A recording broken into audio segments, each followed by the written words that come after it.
graduate student at Columbia, had helped to lead the protests over the war in Gaza. She mentioned the name there, Mahmoud Khalil, now facing the possibility of deportation. He was arrested by ICE. Department of Homeland Security says he was arrested under the president's executive order that bans anti-Semitism. He has not officially been charged with any crimes. Khalil's background is Palestinian. He's a green card holder, got his master's in December. He's married, his wife, U.S. citizen. His wife's actually 8 months pregnant, from what we understand. He was one of the leaders who negotiated with the school over protesters' demand to cut financial ties with the Israeli war effort. The Secretary of State, Marco Rubio, has confirmed that the arrest took place, saying that we will be revoking visas and/or green cards of Hamas supporters in America so that they can be deported. They have yet to share evidence that Khalil supports Hamas, however. President Trump calling Khalil a radical foreign pro-Hamas student on Truth Social, saying if you support terrorism, including the slaughtering of innocent men, women, and children, your presence is contrary to our national and foreign policy interests. You're not welcome. So let's bring in James Zogby on this, president of the Arab American Institute. Jim, as always, thank you. And what is your perspective on this particular case from what you know about it? Distraught, Connor.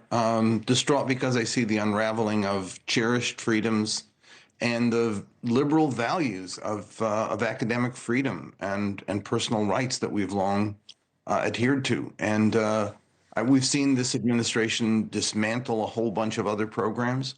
It took a generation to get those programs and those rights guaranteed.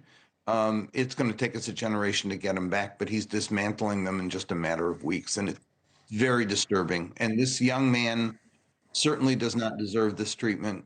He's been made a scapegoat for Republicans, for the president, for groups like the Anti-Defamation League, to crow that they've won a victory. They haven't. They're going to ignite a whole new round of protest.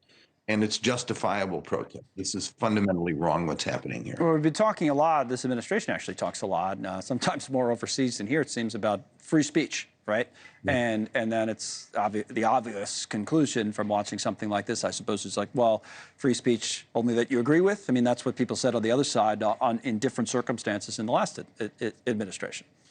Yeah, I've been scouring all day to find out anything he said in the last year that warrants this, and frankly, there's nothing. And that's really the disturbing part here, is that not only a violation of free speech, but it's a violation of free speech based on no speech at all. You mean on social media and things? Because I guess that's what they were saying, that he participated in the protests themselves, I was reading. Participated in the protests, yeah. Right. But then he circulated a bunch of stuff on social media. I know he says he didn't really do much of that. Right. So. Exactly. And so, but here's the question. We don't know where he is right now. As a green card holder, he's entitled to due process. His lawyer can't find him. His wife can't find him.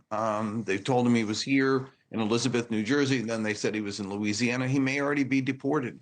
This administration operates with impunity, and we're seeing an example of it right now. They said, they were supposedly earlier, they did say federal prison, but then you're right. I think we had a reporter up there, and she was saying that the family wasn't sure if that was true, if that Louisiana prison was where he is. And he hasn't had the chance to consult with an attorney at all. This is disturbing. We've feared it would happen, and it is happening. And like I said, it's going to take us a generation to get back to where we need to be. We've had a lot of conversations on this show with people who are on the other side of the war, so to speak. And, they will make the argument that more has to be done to combat anti-Semitism, and maybe more should have been done on campus to combat anti-Semitism. But like so many issues in this country, is the how. How are you doing it? What does the evidence show you, right? I mean, first of all, would you agree with that general sentiment that there, maybe more should be done? And this particular case is just not a very good example of. You're talking to somebody who's been a victim of the other kind of bigotry. Right. Anti-Arab bigotry, where my life was threatened, my office was firebombed, 4 people went to jail for threatening my life when I was on campus at Temple University, got death threats on my wife's birthday. Arab dog, you'll die if you set foot on campus again. Jewish Defense League kids attacked my classroom. I know the problem. I feel it, and I've felt it personally. Dartmouth was an example of how to go in the midst of enormous tragedy as the war in Gaza has been. They brought people together for conversations. They fulfilled the role of the university, which is to have people talk, to encounter each other. The heads of the Jewish studies and the Middle East studies programs convene students. That's the way you do it.